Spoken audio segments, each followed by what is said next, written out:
Ito po ang 3 stories. Dito po, available po ito dito sa Maistana at sa Imus, Cavite. Tatlong palapag po siya. Kung makikita po natin, ito po siya dito. Meron na po siyang garahe.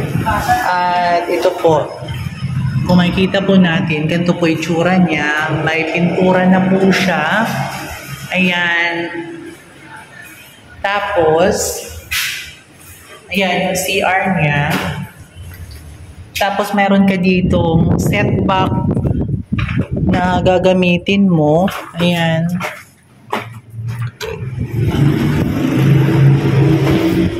Ito. Bali, buhos po ito siya, buhos. Kayo na lang po ang bahala kung ano po yung gagawin nyo, kung ano po ng ibang pintura. Tapos yung hagdan po niya is buhos po. Kung makikita po ninyo, ganyan po siya. So, ito po ang kanyang actual. Ayan, makikita nyo, meron na po siyang ganito para hindi po tayo mahulog. Ayan. So, ito po, itsura po niya sa second floor. Ayan. At the same time, may CR din siya sa second floor. Ayan. Tapos, buhos din papuntang third floor. Ayan.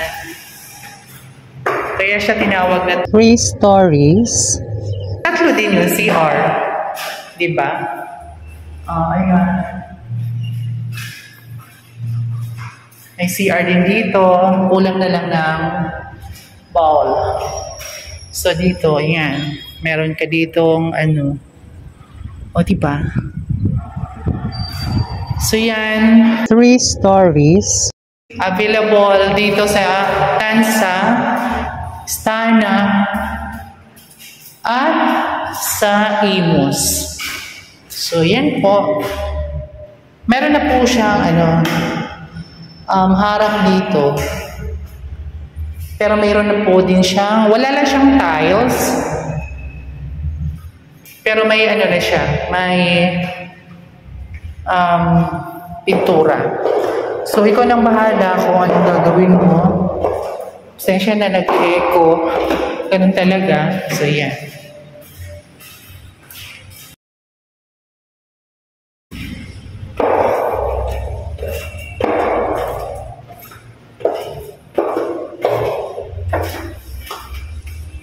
Yan. Dito sa ibaba.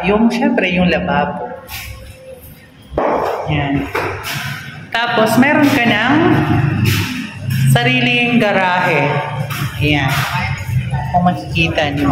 Ayan, ganyan. So, ito yung first floor. Nasa sa inyo na yan. Kung anong gagawin niyo dyan, kayo na magpaano. So, may space pa naman dito. Ayan. Ikaw na po ang bahala kung anong gagawin mo dito. Ayan. May pintura na siya. Pagandahin nyo na lang. So, konting na lang to. Konting push. Para maging maganda po siya. So,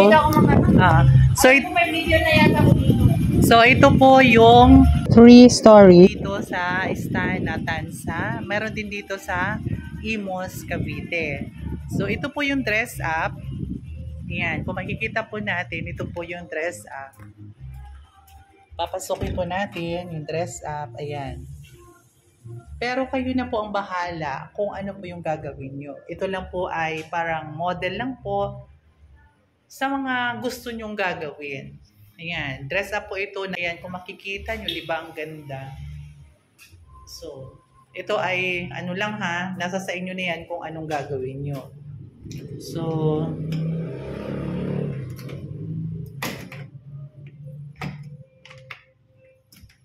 ito yung banyo. Ayan, meron na siyang shower room.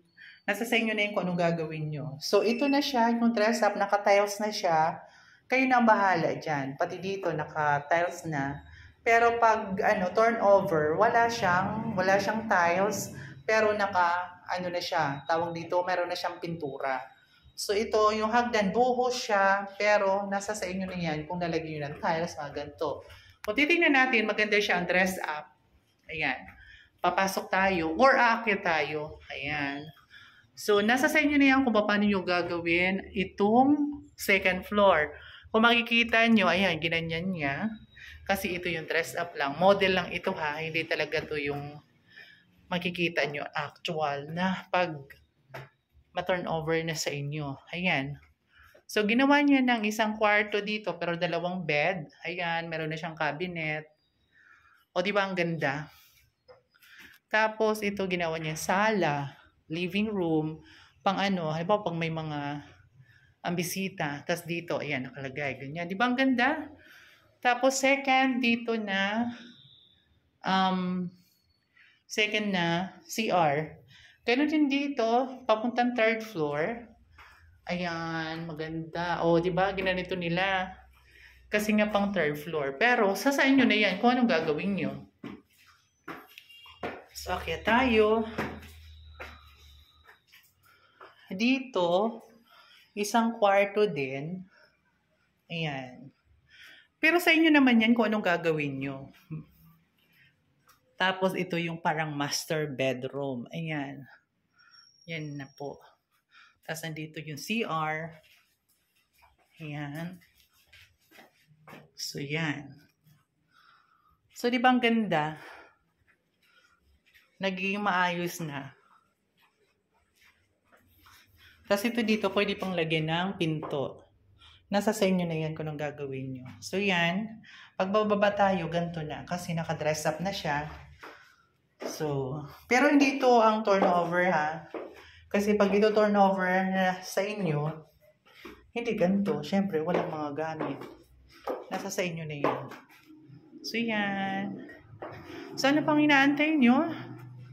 Pa-reserve na kayo. Available po ito dito sa Istana, Tansa, at saka sa Imos, Cavite. Ayan po. Di ba? Ang ganda niya tingnan. Mayroon pa kayong garage. Ayan, oh. So, yan. So, last na pasilip. So, ayan. Pa-reserve na kayo.